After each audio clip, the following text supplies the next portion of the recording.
Speaker, the Parliament of Kenya has gone through a great deal in a very short amount of time, many firsts, and it is utterly painful for me to know that the world keeps seeing us time and time again under such lugubrious circumstances. However, Speaker, it has taught me many, many lessons, and it's also reminded me of many that I've known for several years, one of which I was taught by Tony Evans, which is, if all you see is what you see, then you don't see all there is to be seen. Speaker, I have never met the Deputy President. In fact, in the last 2 days, the first time we've ever shared any space together. And to be honest, I don't think that we have much in common. I personally feel like there is a lot to be desired in his leadership style, for me personally. However, instead of going to the Bible, I want to go instead into my own experience and draw some parallels. Mr. Speaker, of course, people know that I have glaucoma, and I've been fighting and battling it for several years of my life. And Speaker, when I first got my diagnosis when I was just a teenager in high school, I was told that it was imminent. There was no running away from my condition. And I didn't know at the time that I had anything that was going on. I was just going about my life, but inside of me and around me, there was a condition that was building up and building up and building up, and I had no idea what was going to happen in the future. Mr. Speaker, now I've been left blind, and I cannot see in front of me even when I put my hand in front of my face. Mr. Speaker, the parallels I draw with my life and the current hearing that we are sitting in today is that the Deputy President did not foresee this happening to him either. Mr. Speaker, I have also drawn parallels of feeling out of control, which I assume that he feels. Being given a diagnosis that seems imminent, that he cannot stop. Mr. Speaker, I also feel that he is probably feeling fear. That's what I've heard.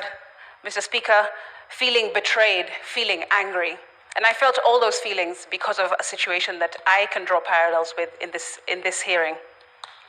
And Mr. Speaker, I have been fighting and fighting, pleading and praying, trying everything in my power to mitigate, to stop, just like he has been doing in the last several weeks that this has been going on, Speaker.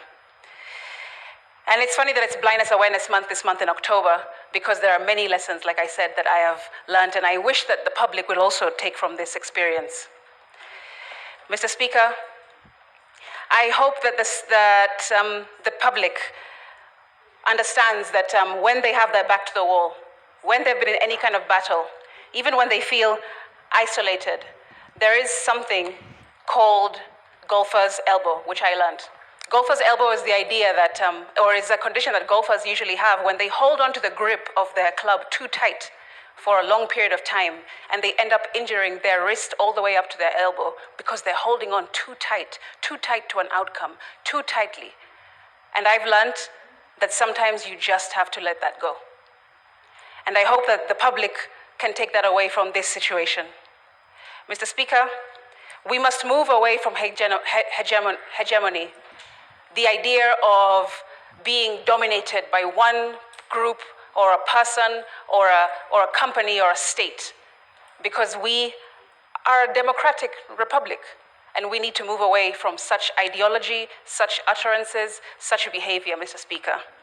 However, in the 11 counts, I have seen many that have no evidence, and I've seen some that do have some evidence. But I have not been particularly given confidence by the witness-in-chief, the mover of this motion, when I saw him up on the stand, Mr. Speaker. Although none of us can relate to what it's like to being a deputy president in this room for sure, we can definitely relate to the lessons that I've just mentioned. Mr. Speaker, make decisions today that will not betray you tomorrow. That's one.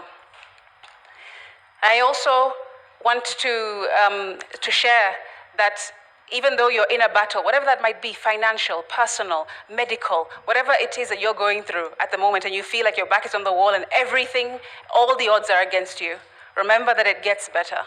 You do better. You will experience better, and we will become better, Mr. Speaker. I will finish, and I hope that the senators will remember what I said to them yesterday from the Bible, Proverbs 17:15. Senator Newto.